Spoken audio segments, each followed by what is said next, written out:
When you're interviewing for a new job, preparation for that interview beforehand is arguably the most important aspect of the interview. Interview prep, though, is really underrated. And the people who are doing it and doing it well are the people who are landing the best jobs. So if you're serious about landing a certain role and you really want to differentiate yourself from others who might be interviewing for that same job, preparing for the interview beforehand is one of the best ways to make a big difference. During an interview for almost any position in the finance industry, you're going to get some finance related questions, but you'll certainly also see all of the regular generic questions that get asked in every type of interview, no matter what the industry is. So you should be prepared for both. Here are some of the most common ones and the potential best answers to those common interview questions that you'll see in a finance interview.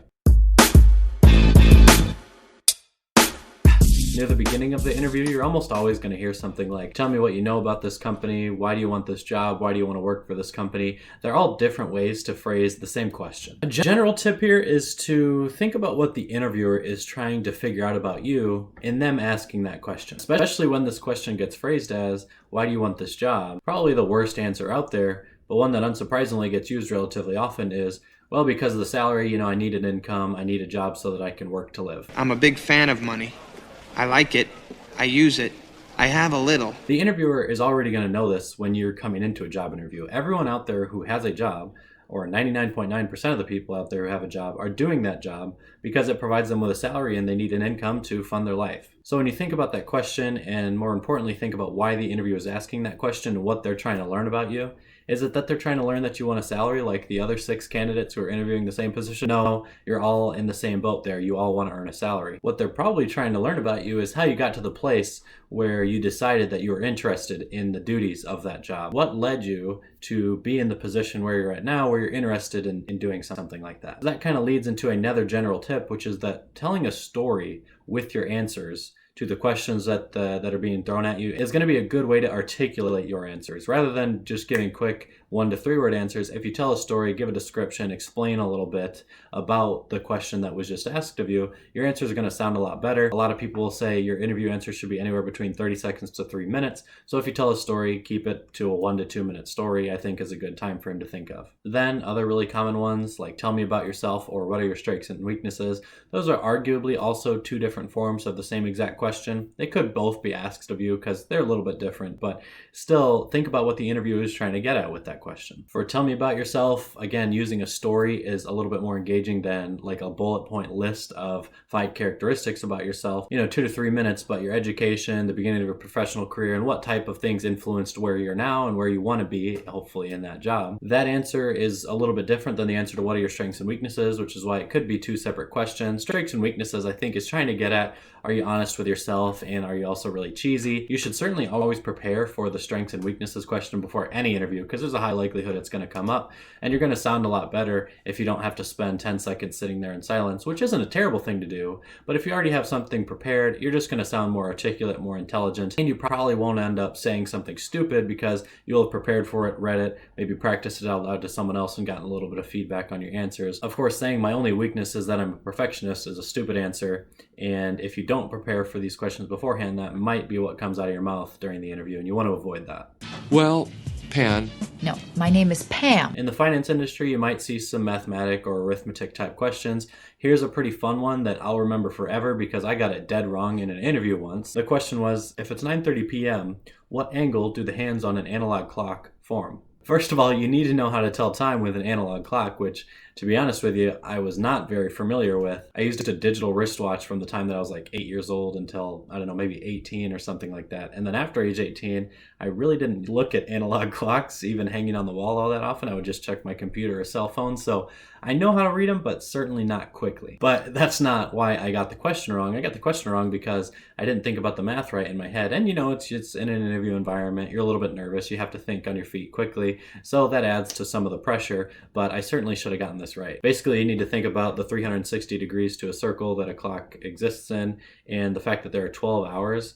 360 divided by 12 gives you 30-degree pies for each hour. I did that math wrong. I think I ended up doing like 360 divided by 10 in my head for some reason, and then ended up coming to the wrong answer. But if you have 30 degrees for each hour, you have to think about where the hands are at for 9:30. Okay, you have a quarter of the clock. Maybe you could have figured it out more easily there, like 90 degrees. But then also importantly factor that the 9 would have moved halfway to the 10 if the minute hand is around the 30, so 1/2 is 50. Another interesting one that I've seen, which I think could be answered in several really cool ways, is if you were given the options to invest in a stock and earn 5 times your money, or take that investment and start your own business, which would you choose? This is such a good question, so that means preparing for it could give you a real advantage because you might come up with a really good answer. I don't think there's one right answer here. I mean, you could go 100 different ways, like short-term potential greed, short-term profits versus trying to build something that has some significance to support a community, help a community, support a certain cause that the business is operating in, whatever. You could talk about risk and return characteristics of a guaranteed 5 times return, which theoretically has a 0% risk, whereas starting your own business certainly would carry some risk. You can compare the two from an analytical standpoint. You could share some information that the difficulties that a business owner, which that interviewer may be sitting right across the table from you, to emphasize with them, and talk about how owning your own business can come with several other stresses and how you might take a work smarter, not harder mentality. I think there are a lot of good ways you can spin an answer to this question. So think about a good answer to it. Spend an hour, write it down someday if you're preparing for an interview or will be in the future. It's not a wasted hour, even if this question doesn't come up in the interview, because your thoughts that you put together in preparing for your potential answer to this could very well apply to a potential answer to another similar-ish question in that interview. In a similar vein to that question, I've heard of interviews for equity research positions in which the interviewer asked, if you were given $10 million today or $1 million today or $100 million today, what would you invest it in? Maybe not as dynamic as the last example because you're not comparing two separate things, but still the interviewer can learn a lot about you. Do you want to make a quick buck? Do you want to invest in something that has some significance to you? Maybe that will also show that you have emotional biases. I don't know. Maybe you do, maybe you don't. The way that you articulate your answer would probably influence the interviewer's thinking on that. You could talk about, literally, if you know of some great investment or funds that you really like, you could just speak specifically to those and tell about why you like them. There are a lot of good ways and probably a lot of bad ways to answer the same question too. I think it's a good one. I mentioned that clock question. You might also just get some regular arithmetic, some regular old-fashioned 5th grade division, multiplication, addition, subtraction, things like that. I did have this in an interview only once, but there were a string of maybe 10 questions. They were all double-digit integer addition and subtraction questions, like what's 53 minus 37, things like that. Just by nature, I've always been really good at arithmetic, so I was really lucky to get that question. It was easy for me to rattle off some answers, and I think that boded fairly well. As long as you don't come off as like being really cocky, it usually will come off pretty well with the interviewer if you're good at arithmetic. If you're not, no big deal. I think the best way to approach these questions is slowly and methodically. Even if it takes you more time, it's going to show the interviewer that certain things that you're not the best in the world at, that's fine. Realistically, everyone has a calculator anyway, so it's not like you have to know arithmetic. But if you're good at it, it can lend pretty well to having a potentially higher IQ. So answer it quickly if you can, and answer it slowly and accurately if you can't do it quickly. This next one could be a little bit borderline between an entry level, like sales or service finance position, versus like a mid-level associate or VP role, but nonetheless, it gets asked relatively often. Someone could throw something at you like, discuss the CAPM model, how it's calculated, and what are some of its strengths and weaknesses. The CAPM is something like risk-free plus the beta times excess return, but there are a lot of different short valuation models similar to this that you could be asked about in an interview. Now, if you've gone through the CFA exams, you should know the answer to this at least relatively quickly, or if you can't think of it right away, I would just like articulate the fact, oh man, I knew this, I did it 100 times during the CFA program, and that is maybe a really humble way to say, yeah, I knew this when I was studying for those very difficult exams. But hopefully you just know it, whatever model they're asking you about, and if you can come up with an articulate answer relatively quickly, I think that could show some really promising attributes for you. I've never actually seen this one in any interviews I've been the interviewee in, or in interviews that I've seen other people asking interviewees questions in, but you still could get the sell me this pen thing. I gotta be honest here, I have no idea the best way to answer this question. I think it gets argued relatively often. I know there are certain sides that say you should just like connect with the person on a personal level unrelated to the pen, and then at the end of the conversation sell them the pen, right? Like make them like you first. I've heard arguments that you need to explain how the pen is something that they literally need, they can't live without, and then they feel like they have to buy it, whatever. I have no idea which is best. Go read some blogs, or maybe there are entire books written about this one topic. You're gonna get a lot more information from those things than I can give you. If you're interviewing for anything above an entry-level role, you're likely to get some fairly technical finance-related questions as well. These will certainly depend on the specific industry or sector in the finance industry, the specific role that you're trying to get into. You might get questions about the differences between things like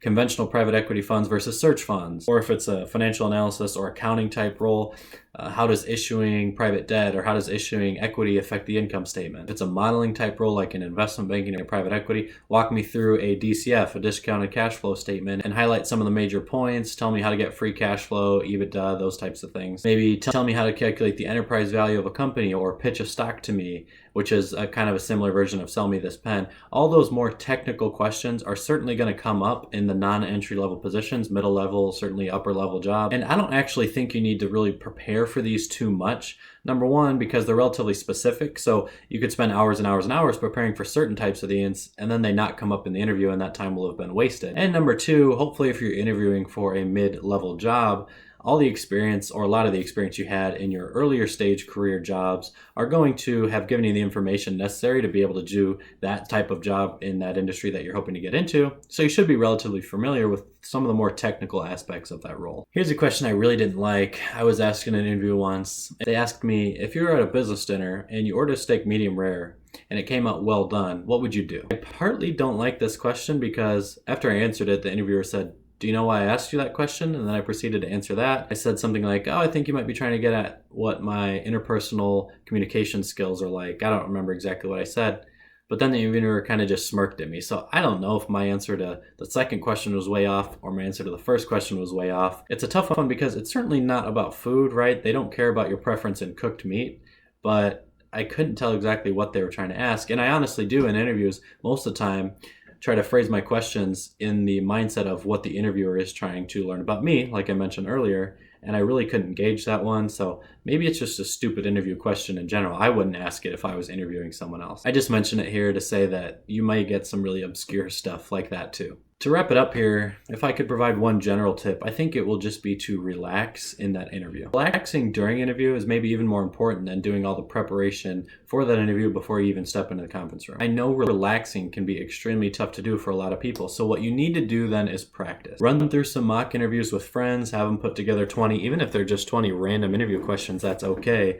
And then maybe someone who you're less familiar with, because that'll better simulate what the interview environment might be like. Just practice it over and over until you start to feel a little more and more comfortable.